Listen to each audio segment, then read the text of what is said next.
దీపావళి పండుగ మాటల పాటల పల్లకీలోనికి శ్రీమతి సురేఖ, రమ, రుక్మిణి, లలిత, చంద్రికల దైవ ధ్యానం వింటూ శ్రోతలను ఆహ్వానిద్దాం. శరణు శరణు శరణు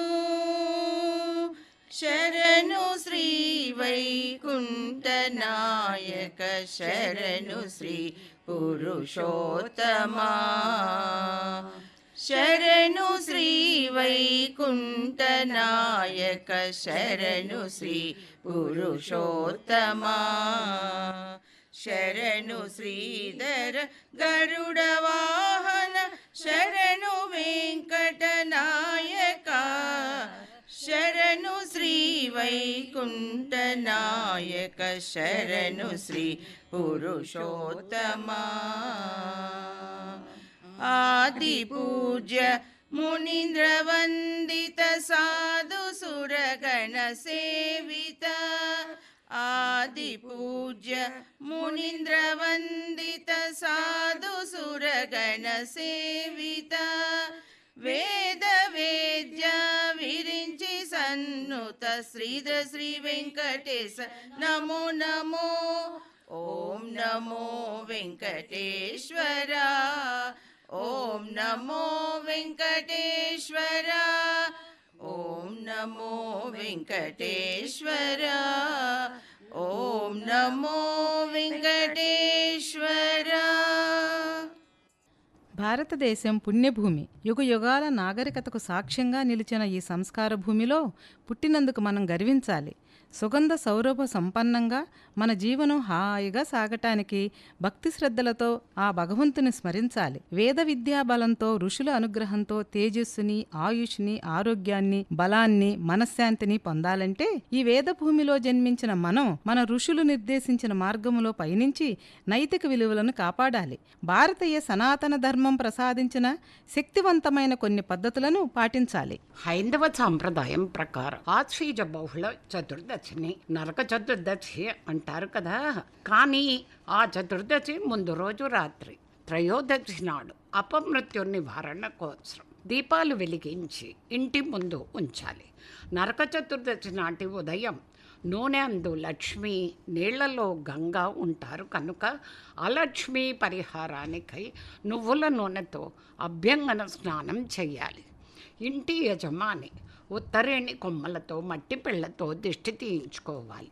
తర్వాత నూతన వస్త్రాలు ధరించి టపాకాయలు పేల్చాలి. మరి పెద్దలకు దీపాలు వెలిగిస్తారు కదా, పిల్లలు దివిటీలు వెలిగిస్తారు. అది ఎప్పుడు? భవిష్య పురాణంలో నరకం వలన భయం లేకుండా యమతర్పణం చేసి యమునికి పితృత్వం, దైవత్వం రెండూ ఉంటాయి కనుక పితృతర్పణాదులు చేసి దీపాలు వెలిగిస్తారు. దక్షిణ దిశగా మగపిల్లలు నిలబడి పితృదేవతలకు త్రోవ చూపుటకుగాను దివిటీలు వెలిగించి తిప్పాలి. మహిళలు నువ్వుల నూనెతో ప్రమిదలలో వత్తివేసి దీపాలు వెలిగించాలి. ఈ దీపావళి పండుగ అసేతు హిమాచలం, ఆబాల గోపాలం ఆనందోత్సాహాలతో జరుపుకుంటారు. నిజమేనండి. అందరూ భక్తితో జ్ఞానం పొందటానికి, చీకటి నుండి వెలుగులోనికి రావటానికి ఈ దివ్యల పండుగ చేసుకుంటారు. అవును, అటు టపాకాయల శబ్దాలు, దీపాల వెలుగులు, కొత్త అల్లుళ్ళ సంబరాలు, పెద్దల ఆనందంతో కూడిన నవ్వులు, పిల్లలు కేరింతలు అన్నీ కలబోసి రంగురంగుల దీపావళి తీపి తీపిగా అందరినీ ఎంతగానో సంతోషపెడుతుంది. ఈ పండుగనే కౌముదీ మహోత్సవం అని కూడా అంటారు. చెప్పటానికి మరిచాను, చతుర్దశి నాడు స్నానానికి ముందు పంచత్వక్కులు అంటే మామిడి, మర్రి, జువ్వి, అత్తి, నేరేడు మొదలైన చెట్లు ఆకులను నీళ్ళలో నానబెట్టి ఆ నీటి స్నానం చేయాలట. చాలా విషయాలు గుర్తు చేసావు మాణిక్యమ్మ. అసలు విష్ణుమూర్తిని చతుర్దశి నాడు అమావాస్య మరునాడు బలి చక్రవర్తికి ఆహ్వానం పలుకుతూ లక్ష్మీ పూజ చేసిన వారి ఇంట మహాలక్ష్మి శాశ్వత నివాసం ఉంటుందని పెద్దలు చెప్తారు. ఇంకా టపాకాయలు పేల్చి అలక్ష్మి ఉద్వాసన చేస్తూ లక్ష్మిని ఆహ్వానించటం సంప్రదాయంగా ఏర్పడింది. అవునండి, ఈ పండుగ వర్ష ఋతువులో భూమి తేమ ఉంటుంది కదా, అప్పుడు పుట్టిన పురుగులు దీపం మీద వాలి ఆ వేడి వలన క్రిమి జన్మ నుంచి ముక్తి పొందుతాయట. అంటే తెలిసి చేసిన తెలియక చేసిన ఫలం మనకే వస్తుంది. కానీ మనం భక్తితో చేస్తే అది ఎంతో ఆనందంగా ఉంటుంది. సంతోషంగా దీపాలు వెలిగిస్తాం. ఇతిహాసపరంగా చూసినట్లయితే వరాహావతారంలో విష్ణుమూర్తికి భూదేవికి జన్మించిన నాడే నరకాసురుడు. ఆ రాక్షసుడే నేటి అస్సాంలో ఉన్న పాగ్జ్యోతిషపురానికి బ్రహ్మ వలన వరాలు పొంది గర్వాంధుడై మానవులను దేవతలను పలు రకాలుగా పీడించేవాడట. దేవేంద్రుని ద్వారా విషయం తెలిసిన శ్రీకృష్ణుడు సత్యభామ సమేతుడై వచ్చి నరకాసురుని చంపిన రోజే నరక చతుర్దశిగా ప్రసిద్ధి పొందింది. భూదేవి కూడా నరకుని మరణానికి చింతింపలేదు. ఎందుకంటే తన మీద జీవించే సకల చరాచర కోటికి కూడా భూదేవి తల్లే కదా. తన పుత్రుని పేర పండుగగా ఏర్పడాలని సత్యభామ శ్రీ మహావిష్ణువుని ప్రార్థించింది. ఈ కథ భాగవతంలోనూ హరివంశంలోనూ చెప్పబడింది. ముఖ్యంగా బంధువులు మిత్రులు అందరూ కలవటం, దైవ దర్శనం చేసుకోవటం వలన మనసు సంతోషంగా ఉంటుంది. దీపాలు వెలుగు ఆ సమయంలో మిఠాయిలు ఒకరొకరు పంచుకుంటే ఎంతో ఆనందంగా ఉంటుంది కదా పుష్ప. అవును, శ్రీరాముడు రావణ బ్రహ్మను వధించిన తర్వాత పట్టాభిషిక్తుడైనది కూడా ఈ పుణ్యతిథి నాడే. చివరగా విక్రమార్క చక్రవర్తి కూడా ఈ దినమందే పట్టాభిషేకము జరుపుకొనుట మొదలైన కారణాల వలన దీపావళి పండుగ జరుపుకుంటున్నామని తెలుస్తుంది. పైగా దక్షిణ దేశమందు దీపావళి పండుగ 3 రోజుల పండుగగా చేసుకుంటే ఉత్తర భారతదేశమంతా దీపావళి పండుగను 5 రోజులు చేసుకుంటారు. తెలుసా రుక్మిణి? సరే, ఏ ఏ ప్రదేశాల్లో ఎలా జరుపుకుంటారో కొంచెం చెప్తా పుష్ప. తప్పకుండా రుక్మిణి.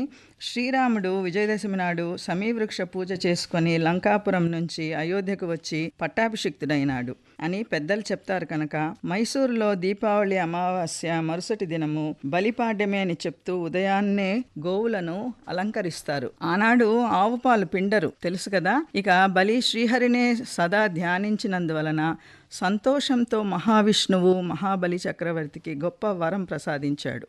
ప్రతి సంవత్సరం మహాబలి పాతాళం నుంచి భూలోకానికి వచ్చి ఒకరోజు మాత్రం రాజ్యాన్ని ఏలుతాడు. కాబట్టి ప్రజలు ఇంటింటా దీపావళి మహావైభవోపేతంగా జరుపుకుంటారు. ఇక మహారాష్ట్రలో దీపాలు పెట్టుటే కాకుండా బొమ్మరిల్లు కోటలా కట్టి వాటిని కూడా పూజిస్తారు. ఛత్రపతి శివాజీ యుద్ధాలని సాధారణంగా నవరాత్రులలో ఆరంభించి దీపావళికి విజయం సాధించేవాడట.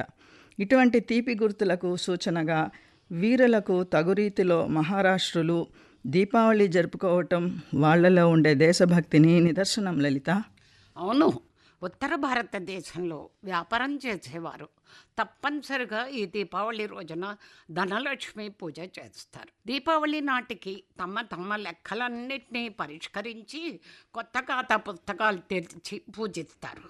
అక్కడ విందులు వినోదాలు చాలా ఎక్కువగా ఉంటాయి పుష్ప. భవిష్యత్ పురాణంలో ఈ పండుగను దీపాల వ్రతము అని కూడా అంటారట. ఈ కాలంలో పితృదేవతల కొరకు యమధర్మరాజును పూజిస్తారు. అవును లలిత, ఇలా ఈ ఆనందం ఉల్లాసం ఇచ్చే దీపావళి పండుగ పర్వదినాన్ని భారతదేశంలోనే కాదు పలు విదేశాలలో కూడా చక్కగా పాటిస్తున్నారు. ఇక ప్రవాస భారతీయులు కూడా భక్తి శ్రద్ధలతో బంధు స్నేహితులతో ఆడంబరంగా జరుపుకుంటున్నారండి. దీపావళి నుండి కార్తీక మాసాంతం వరకు కూడా ఆకాశ దీపం పెట్టుట, గుట్టలపైన ఇంటి గుమ్మం ముందు తులసి చెట్టు దగ్గర దీపాలు పెట్టడం ఇప్పటికీ చాలా చక్కగా సంప్రదాయంగా జరుగుతోంది. ఇప్పుడు ఒక దీపాల పాట విందామా? సాయంకాల సమయములో సంధ్యాదీపారాధనలో వచ్చును తల్లి మహాలక్ష్మి, వచ్చును తల్లి వరలక్ష్మి. కాళ్ళకు గజ్జలు కట్టింది, మెడలో హారం వేసింది, పిలిచిన వెంటనే పలికింది, అడిగినదంతా ఇచ్చింది, మనమడిగినదంతా ఇచ్చింది. ధనములనిచ్చును ధనలక్ష్మి, ధాన్యములిచ్చును ధాన్యలక్ష్మి, వరములనిచ్చును వరలక్ష్మి, సంతానమిచ్చును సంతానలక్ష్మి. ఆదిలక్ష్మి ధాన్యలక్ష్మి, ధైర్యలక్ష్మి గజలక్ష్మి, సంతానలక్ష్మి విజయలక్ష్మి, విద్యాలక్ష్మి ధనలక్ష్మి.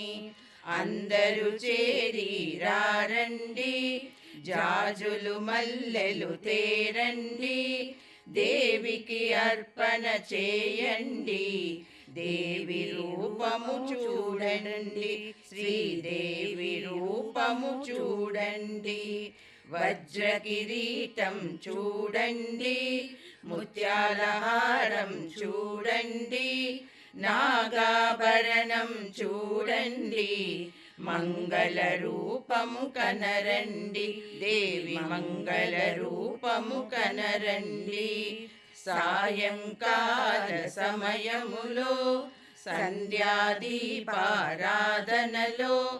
వచ్చును తల్లి మహాలక్ష్మి, వచ్చును తల్లి వరలక్ష్మి, వచ్చును తల్లి మహాలక్ష్మి. ఇప్పుడు శ్రీమతులు రమాదేవి, లలితా శ్రీనివాస్ దీపాల ప్రత్యేకత గూర్చి చెప్తున్నారు. రండి ఆలకిద్దాం.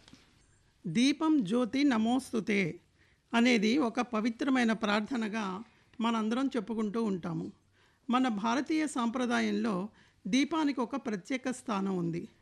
దీని పూర్తి శ్లోకం శుభం కరోతి కళ్యాణం ఆరోగ్యం ధన సంపద శత్రుబుద్ధి వినాశాయ దీపజ్యోతి నమోస్తుతే. దీపజ్యోతి పరబ్రహ్మ దీపజ్యోతి జనార్దన దీపో హారతి మే పాపం దీపజ్యోతిర్నమోస్తుతే. సాధారణంగా ఏ శుభకార్యానికైనా దీపం వెలిగించడం అనేది ఒక ఆధ్యాత్మికత భావన, విజ్ఞానం, శాంతి, శుభ ప్రారంభాలకు ప్రతీక. చీకటిని పారద్రోలే అకాంతి, అవిద్యను తొలగించి మనలోని జ్ఞానానికి ప్రతీకే ఈ దీపం. అందులోని ఒత్తి జీవాత్మకు సూచిక. నెయ్యి లేదా నూనె మన మనసులోని కామక్రోధ లోభాలను సూచిస్తుంది. అగ్ని దివ్య జ్ఞానాన్ని సూచిస్తుంది. కాంతి సత్యం, జ్ఞానం, దైవం వైపు వెళ్ళే మార్గాన్ని మనకి సూచిస్తుంది. దాని ద్వారా మనలో శాంతి, ఆత్మబలం కలుగుతాయని మనం విశ్వసిస్తూ ఉంటాము. దీపంలో వేసే 3 ఒత్తులు మనలోని సత్వ రజస్తమో గుణాలకు ప్రతీకలు. దీపావళి పండుగ సాధారణంగా మనందరం దీపాలను వెలిగించి చేస్తూ ఉంటాము మన ఇళ్లల్లో. అసలు దీపం వెలిగించడం అనేది ఆనందానికి, ఆశలకు, శుభకార్యాలకు సూచకం.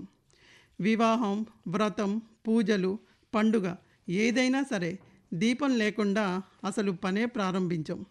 అందుకే దీపాన్ని కేవలం వెలుగే కాకుండా మనలో ఉండే ఆశ, శాంతి, జ్ఞానం, దైవ సాన్నిధ్యంగా భావిస్తాం.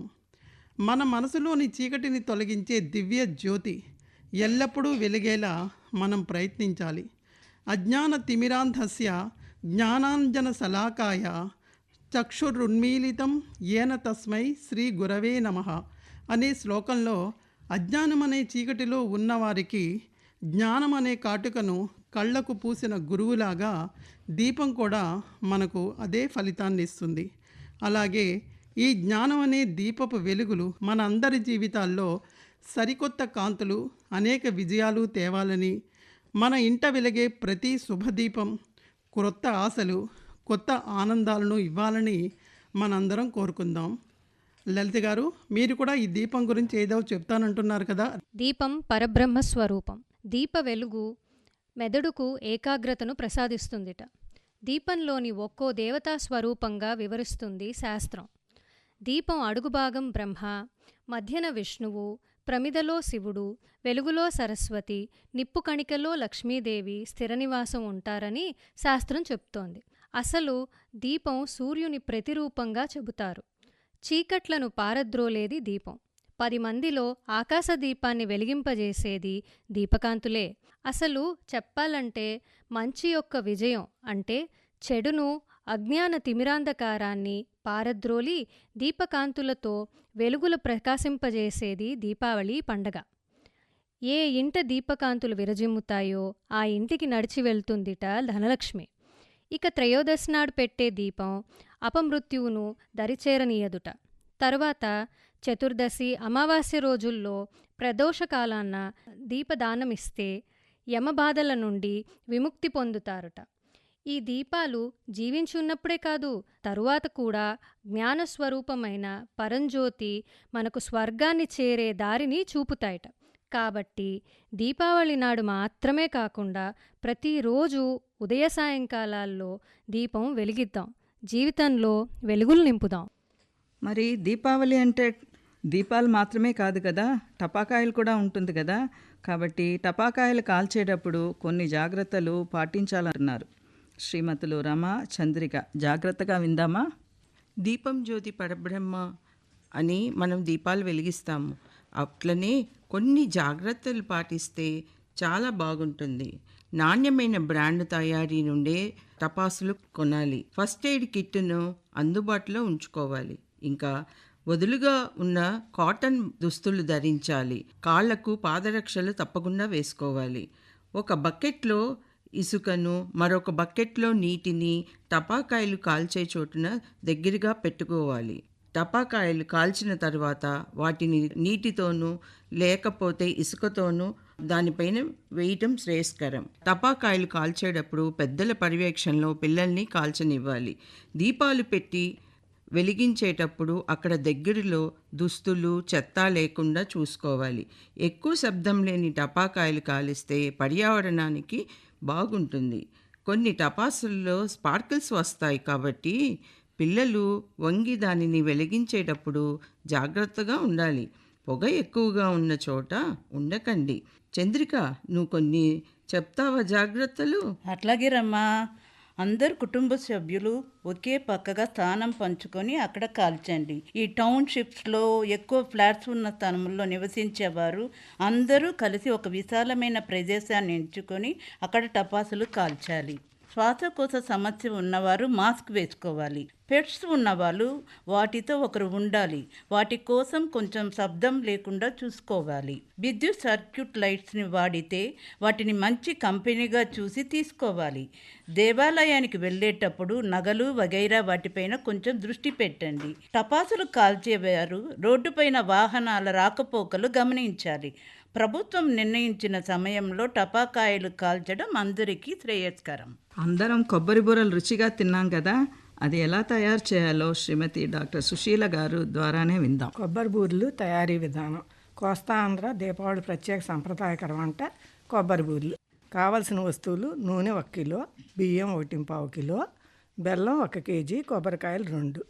తయారీ విధానం: ముందు రోజు రాత్రి బియ్యం కడిగి నీళ్ళలా నానబెట్టుకోవాలి. మర్నాడు ఉదయం బియ్యం వడకట్టి మిల్లు పట్టించి జల్లించుకోవాలి. బెల్లం తరిగి కొబ్బరికాయ తురిమి పెట్టుకోవాలి. మిల్లు పట్టించిన పిండిని 1 గంటలోపే వాడాలి. పొయ్యి మీద మందపాటి పాత్ర పెట్టి బెల్లం వేసి 1/2 లీటర్ నీళ్లు పోయాలి. బెల్లం కరిగిన తర్వాత ఉడకటం మొదలవుతుంది.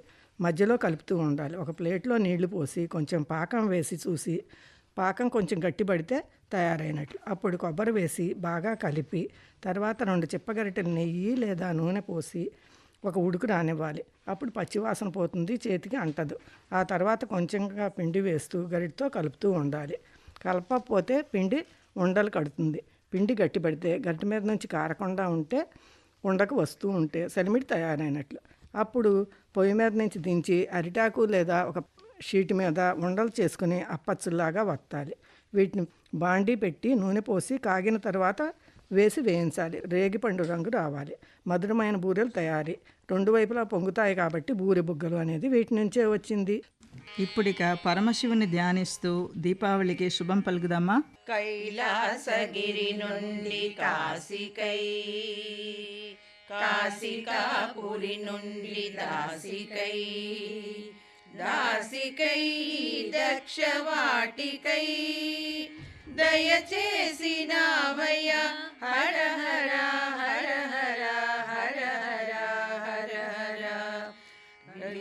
చాబిలి మల్లె రేఖగా కురిసెతే నియల మూవాకగా దరిసె నీ దయ నిండు గోదావరి నది జరులాయరా హర హర హర హర హర హర హర హర హర. కైలాసగిరి నుండి కాశికై, కసికాపురి నుండి దాసికై ముక్కోటి దేవతల నేతరా ముల్లోకములకిష్టదాతరా వెలబూతి పూతరా నల విషము మేతరా హర హర హర హర హర హర హర హర